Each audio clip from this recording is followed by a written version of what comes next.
মাটি নেব 50%, তারপরে ভার্মি কম্পোস্ট দেবো 20%।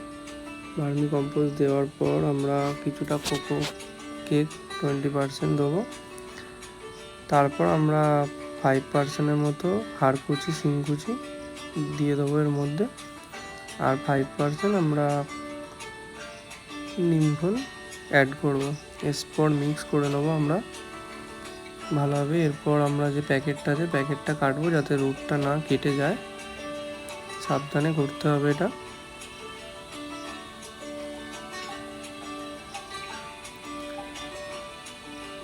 এটা করার পরে আমরা 8 ইঞ্চি একটা পট নেবো, তারপরে যে গর্তটা আছে এটা খোলামকুচি দিয়ে চাপা দিয়ে রাখবো যাতে মাটি বেরিয়ে না যায়।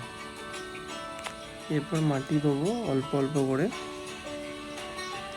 মাটি দেওয়ার পরে গাছটা, এই লিলি গাছটা অল্প অল্প মাটি তোমরা ভেঙেও নিতে পারো বা এরকম মাটি সমেত ডিরেক্ট বসিয়েও দিতে পারো, কোনো অসুবিধা নেই।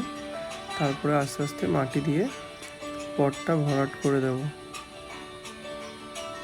আমার যদি ভিডিও আপনাদের ভালো লাগে তাহলে অবশ্যই সাবস্ক্রাইব করে দেবেন এবং লাইক করবেন।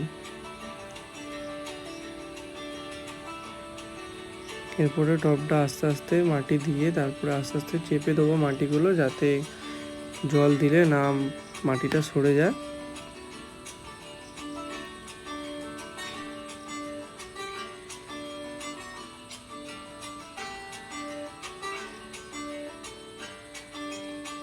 আপনারা দেখতে পাচ্ছেন মাটি দেওয়া কমপ্লিট হয়ে গেছে।